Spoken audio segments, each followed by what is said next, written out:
America will have crypto regulation in 2 months. That's what was said by this man, Patrick McHenry, who is the chair of one of the committees, the subcommittees on digital assets. So I have a couple clips today here about what happened this week in these hearings, and there's a lot of really good information that is going to come out of this. So this definitely is a video to watch all the way through. I appreciate you being here and supporting my channel. Please like and subscribe if you find value in the video, share it with somebody, but let's get into it. Legislation is needed to fix this. Legislation is needed to fix this. He's absolutely right, guys.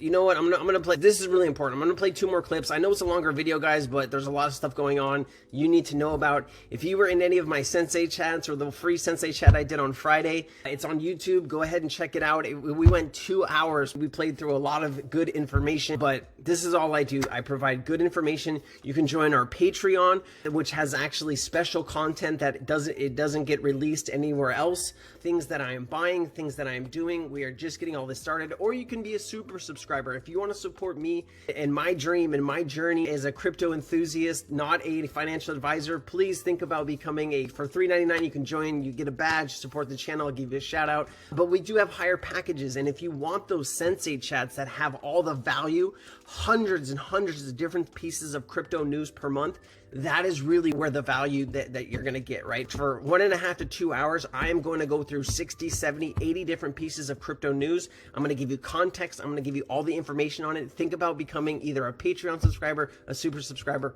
or joining our Cryptonaires Discord. Let me finish this. So Patrick McHenry is this strapping young gentleman here. He's a Republican. He always wears these bow ties. He's a real nice guy. It looks like a real nice guy. I'd love to meet him one day, but let's play a couple of clips and hear what happened in these hearings. It's really important. I want to thank you for how you've conducted this subcommittee and the collegial efforts you're trying to lead to build consensus here. Digital assets are here to stay. This ecosystem has been denied legal clarity for too long, and both market participants and consumers are worse off because of it. We have a market that lacks clarity, and we have a duty to create a regulatory environment that allows responsible innovation and responsible consumer protection to sit side by side with appropriate legal clarity. We need that innovation here in the United States. If we don't act, if Congress doesn't act, the rest of the world will. The Europeans are ahead of us in a market structure bill. The UK regime is ahead of us. They've provided legal clarity while we have not. Africa, the UAE, Brazil, a lot of countries are ahead of us. We need to do our work, and it starts here in this subcommittee with these members. And I want to thank this panel for their expertise in bringing forward ideas on how to protect consumers and ensure innovation happens here. Yield back. So this is the gentleman we want to be supporting online, guys. If you see any posts from Patrick McHenry, give him some love, because he is out here fighting fighting for us. He's fighting against Mr. Gensler and the banks. The race is on as to whether or not the rules will be written by regulators enforcing their existing rules, or whether they'll be written by folks like Mr. McHenry here and his colleagues in Congress. It's my hope that it's Congress that does this, because if Gary Gensler thought he had authorities to go after crypto in the way that he talks, he would have already done it. And they have not. In fact, we're sitting before the word Ripple, which is the big case that is roiled the Securities Exchange Commission and their very aggressive original approach. Ripple, which is the big case that is roiled the Securities Exchange Commission and their very aggressive original approach. But if Chair Gensler was capable, with the laws that exist, to do the things that he says, he would have already done them. I think it's really important that we have Congress define what's a digital asset and then separate out what is a security, what is a commodity. In all the work product from the administration, they say, we have to answer this question, and they don't answer the question because it's hard. It is now the work of Congress in a bipartisan, bicameral way to actually do that hard work to give form to the digital asset ecosystem. First step is stablecoins. The next step is market structure, as you mentioned in the beginning. Okay, the reason stablecoins is first, guys, is think about CBDCs. Any regulation across the world, stablecoin regulation will always be first. And that the particular reason is for central bank digital currency. So when you see regulation happening for stablecoins, that is the first step usually in any country going towards crypto regulation, just so you know. And then the trade-offs along the way to make sure that we actually support innovation, which is not a part of any of the solutions put forward by the administration so far. It's all bad. That is the default position. It's like 85-15 for these executive orders on this world is horrible, without really spending more time than the just 15% that there might be some benefit from it. I think we've got to make sure there's balance here, that we get the benefit of this technology here in the United States with our rule of law, our speech rights, our property rights, the constitutional checks and balances that we build into our system that we then export around the globe. I'd rather do that than having foreign imports of bad policy and bad regulation. Yeah, what if China sets regulation for crypto and that's adopted by all the BRICS nations and all the BRICS plus countries trying to join them? Now China has control of what that regulation looks like. The US should have been out here leading years ago, guys, before the C word happened. And the C word really screwed up everything, but that is really what caused the issue here with that. I also wanted to play, I think this is the Mike Flood clip. Hold on, let me just see. Yeah, this is the Mike Flood clip. I'm not ready to play this one yet. Let me just play this one by Patrick McHenry. This is where he's telling us we're going to have some type of regulation here in 2 months. Over the next 2 months is report a bill out that deals with both the capital raising piece for digital assets all the way through how a product can go from a securities regime to a commodities regime. And also at the same time, preserve our right around products that are neither neatly into a securities or commodities regime, and the ability for people to exchange those things. So those are the two pieces of news: the joint hearing and then our time frame. And our time frame is a purposeful one to get fast action out of our committees. We've worked on it. We've worked on these matters for months, and in fact years, in coming together with policy. But we're going to have public hearings for the next couple of months and build out a bill that deal out of the Ag Committee, now the Financial Services Committee, that does what is necessary for bringing clarity to digital assets. Bringing clarity to digital assets, guys. It is music to my ears. We're going to have to see what kind of support this gets on the Democratic side. The Republicans are really pushing for a really good crypto regulation. I'm really liking the support from the Republican side here. I think these guys are doing it right. I think they're doing it well. And there's also some other stuff happening here, but this is just the CoinDesk article. The US will have crypto bill in 2 months, McHenry. This doesn't mean that regulation will be passed in 2 months. They'll have a bill and then it'll have to be openly spoken about. If it goes through the House, if it passes through the House, then it would need to go to the Senate and get 60 votes in the Senate. And then the president, of course, would have to sign it. So we're very far away from actually having regulation, but it looks like we're very close on it. All right, so I want to show you this. This is Mike Flood, and he has been really supportive of crypto, and he's been really making some great points in these hearings that happened this week. And I want to go ahead and show you a couple of these hearings and these clips from Mike Flood. The volume is a little low. I turned it up fully on my side. If you could turn it up fully on your side, it might help out. But let's play this and let's listen to hear what Mike Flood has to say, okay? Next, for purposes of amendment, the gentleman from Nebraska, Mr. Flood, is recognized for 5 minutes. Thank you, Mr. Chairman. The Equal Opportunity for All Investors Act of 2023 is an important step towards providing more opportunities to a larger slice of the American investing public. I'd like to thank Chairman McHenry, Ranking Member Waters, and my Democratic colleague, Representative Wiley Nickel, all for their support. This bill would expand the accredited investor definition to include individuals that are certified through an exam written by the SEC and administered by FINRA. It is my firm belief that the accredited investor definition should not be tied exclusively to wealth. Wealth does not translate directly to investment know-how. There are plenty of wealthy individuals that know little to nothing about investing, and there are people who may not have great means but are very sophisticated investors. So why not create a pathway for knowledgeable investors to participate in our private markets? This common sense bill does just that. It would direct the SEC to create an accredited investor exam that will be thorough, but that somebody with financial sophistication should be able to pass. This bill includes a long list of parameters to be included in this exam. All of them are intended to ensure investors understand the differences between private and public offerings and some of the potential risks that could emerge from those differences. The bill strikes an effective balance. It brings more investors into the accredited investor pool, but contains guardrails that would filter out individuals that do not fully understand private offerings and the investment risks associated with them. I'm proud of this bipartisan bill. which was the product of a robust discussion with our colleagues across the aisle. We have legislation today that would make for a thorough but fair examination for investors that want to become accredited investors. I urge my colleagues to support this bill, and I yield back the balance of my time. So guys, what Gary Gensler wants to do is he wants to raise the bar from $1 million to $10 million to become an accredited investor. He wants to push all the regular people like me and you out. And he only wants to offer some of these crypto assets that are going to change the way the value is moved around the planet.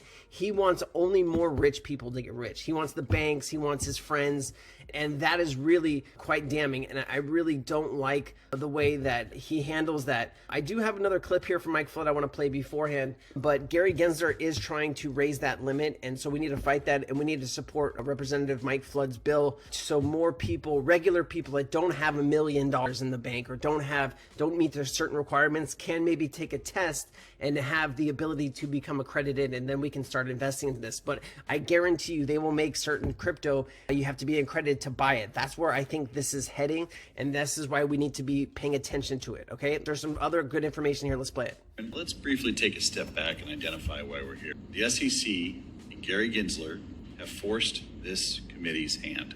There is simply no way that the digital assets ecosystem within the United States will survive without some kind of action from Congress to combat the regulatory deluge we've seen in the past few months. We've all heard from firms like Coinbase that they will move offshore. The reality is that in this environment, it's hard to blame them. In February, the SEC issued a proposed rulemaking that would severely restrict the ability of current custodians for registered investment advisors to continue to hold custody of those assets.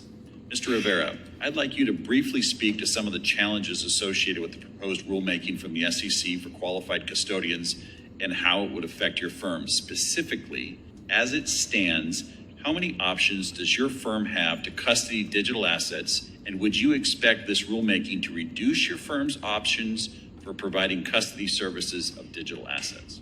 Our firm has a very limited number of digital asset custodians. There are 3, perhaps 4. There are 3 that we trust. This rulemaking effectively reduces that to maybe 0. It seems like the intent is to make it extremely difficult to comply with the rule as proposed, which would mean that we could effectively be disenfranchised from being able to invest in the ecosystem. Thank you. Next, I'd like to pivot to how broker-dealers work in the digital asset space and whether today's securities rules could possibly apply to the digital asset space as written. Broker-dealers that work with equities typically custody securities for their customers. However, with the current SEC custody rules, there's no way for a broker-dealer to directly custody customer assets. Mr. Zwihorn, can you describe what kinds of challenges this presents for broker-dealers within the digital asset space? Sure. Thank you for the question, Congressman. So as you said, broker-dealers typically will custody their investors' securities on their behalf, and that is part of the services they provide that facilitates the customer trading. The SEC has rules that regulate how broker-dealers do in order to protect customers, called the Customer Protection Rule, to ensure that those brokers don't mishandle or lose or steal those assets. That rule was adopted in the 70s originally. It's been amended over time. And not surprisingly, it doesn't refer to holding a crypto private key as one of the ways that a broker-dealer can permissibly hold customer assets. The SEC has struggled with determining what would be a safe mechanism for broker-dealers to hold crypto assets for customers. And the most recent step they took was to put out guidance that was time limited. It expires actually 3 years from today, that would allow broker-dealers to hold custody if they have reasonable policies and procedures, but then there's a list of other conditions that brokers essentially can't meet because it would mean they couldn't do any other business. This is how hard Gary Gensler is making it for businesses in the U.S. to become broker-dealers and to be able to custody assets. What Gary wants is, he wants Chase, JP Morgan Chase, Goldman Sachs, State Street, these really big banks, they want to be the custody of your assets. They want to hold your assets, right? And if you look at the current banking crisis, are you going to put your crypto in your bank account, right? I'm not. I'm going to be my own bank. I'm going to hold my own assets. And I hope the technology gets a little bit better so I don't have to connect my hard wallet. There has to be a little bit better of a system that I think is evolving, but the banks want your crypto. and then they're going to use your crypto to go make other silly investments. And if they lose your crypto, oh, that is the situation here. And that's why they're making it so difficult in the US. And that is why all of these companies are thinking or going offshore, because the US, the SEC particularly, have not made clear guidance. Thank you. Let's move on to clearing and settling. Within the securities market, you need some sort of entity that ensures that a trade placed by an investor is ultimately settled between the buyer and the seller. The depository trust and the clearing corporation is the clearing agency that fills that role for securities. The current model, which requires a clearing agency clear and settle trades, just doesn't really make sense for digital assets operated on a blockchain. Transactions clear in real time, and there's no need for one centralized intermediary. Can you, continue with this question, you mentioned in your testimony the perils of applying the definition of clearing agency under the Exchange Act to validators and miners on a blockchain that participate in the settlement process. Can you just elaborate on that a little bit for me? Sure. So the definition of clearing agency under the Exchange Act is very broad, and it includes anyone that is facilitating the settlement of a securities transaction without the physical delivery of paper security certificates. That definition made sense in its context, where it was regulating the securities market, the traditional securities market, and trying to bring a higher level of safety and security to the market where paper certificates were moving or where they were becoming dematerialized. Everyone in digital assets is facilitating the transfer of the asset without physical delivery, whether they are securities or not. But if they are... So what he's talking about here, guys, is when you buy stocks, right, it comes with a certificate. And usually where you're buying your stock, they're the ones who are holding your certificates for your stocks. They're the custodians. They are the custody holders of those stocks. And so they're talking about with crypto, if this crypto is a security and it's moved, who holds that certificate? And that certificate will probably be something like an NFT. And this is really all of the stuff that has to be figured out in order for us to move forward globally, or in the US and globally, for crypto regulation, for crypto securities only. We're just talking about securities. We're not talking XRP and some other tokens like XLM. We're talking about specific securities that are cryptos. And there are some, guys, there are a lot. Don't get me wrong. I'm not here to say no cryptos are securities. There are a lot of people that went out there, raised money to build something, have full control over the net. It's not decentralized. Ethereum, excuse me. Sorry, I have a cold. But let me just play this and we'll finish with this video. There are securities, then arguably the definition would encompass a lot of different parties. Now, if a firm like a digital asset trading platform holds all the assets itself so that it can update its books in real time with every trade, it doesn't really seem like you need a separate clearing agency to just add an intermediation that is not actually technically necessary. Thank you for your answer. The final point I'll say, legislation is needed to fix this. That activity occurs on the spot market. It's not a security. It's not. This is really interesting. This is going to blow your mind. If you're an XRP holder, this is going to blow your mind. Not a leveraged retail commodity product, then there is no CFTC or SEC regulatory authority over that product. There is only CFTC enforcement jurisdiction. How large is that universe? It is large, and I base that on two key assumptions. First, I looked at the top 15 digital assets by market capitalization. Now, there are thousands of digital assets, but the top 15 account for about 86% of the market. Second, I looked to what the commissions themselves have said about those 15 digital assets. Not a chairman, not a commissioner, but the commission itself, because only the commission can speak for itself. Based on my review and looking at CFTC and SEC enforcement actions, it appears that the CFTC has asserted that 7 of the top 15 digital assets are commodities. These 7 digital assets are some of the largest, accounting for approximately 76% of the digital asset market. The SEC, as a commission, has never challenged any of those CFTC determinations, some of which have been around for years. Instead, the SEC, in an enforcement action, has asserted that only 1 of the top 15 digital assets is a security, and that digital asset currently accounts for about 2% of the market. 76 to 2. 76% a commodity, 2% a security, and the rest of the top 15, about 8% undetermined. I don't think that should be very surprising, because the market division between swaps, regulated by the CFTC, and securities-based swaps, regulated by the SEC, is about 90% swaps for the CFTC and 10% security-based swaps for the SEC. So I conclude where I began. There's a significant regulatory gap in federal spot market regulation of digital assets because the large majority of digital asset spot market activity falls outside the regulatory jurisdiction of the CFTC and the SEC. They need a whole new regulation panel for this really to move forward. You know what, let's just end with this. And I thought this was really incredibly interesting. This is a 46-second clip, and this will blow your mind. And look, people in Congress and people in power are two-faced. You never listen to what they say. You watch what they do, because they're always going to lie to your face. Listen to this garbage. The vast number of these thousands of tokens, without prejudging any one of them, meet the standard of being a security. And thus the platforms have a obligation to come in, register, work with us. The people that said they've come in and worked with the SEC said that they've gotten nowhere with the SEC. They've even gotten sued by the SEC trying to get clarification, trying to get help. Imagine you're a company that you want to build something incredible, and you go to the SEC and you say, hey, we're trying to do this. Is this correct? Can you help us, give us some guidance? And they say, no guidance. No, but you look like a security, so we're going to go ahead and sue you. This is what they're dealing with right now in the Biden administration with Gary Gensler. This is what they're dealing with. And it's despicable, and it needs to change, and it needs to change now. But listen to how two-faced Gary is. Check this out. So we already know in the U.S. and in many other jurisdictions that This is when he's a teacher at MIT, okay, guys? This was just a couple years ago. That 3/4 of the market are not ICOs or not what would be called securities, even in the U.S., Canada, and Taiwan, the three jurisdictions that follow something similar to the Howey test that we've talked about.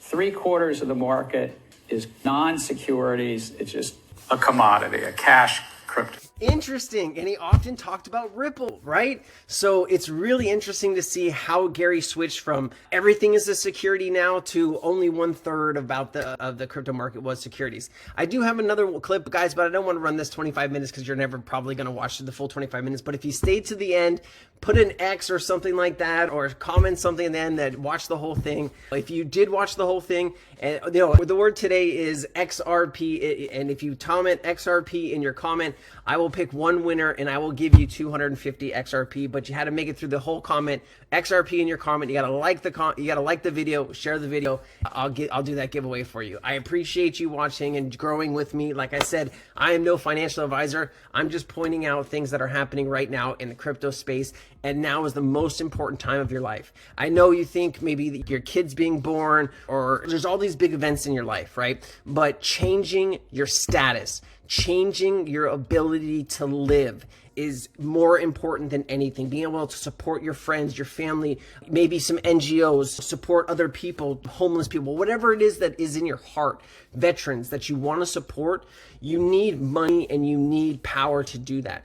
And all of this is going to shift anyways. We have no power and control over them going from a fiat system to a digital system. They have to do it because the broken correspondent banking system is done.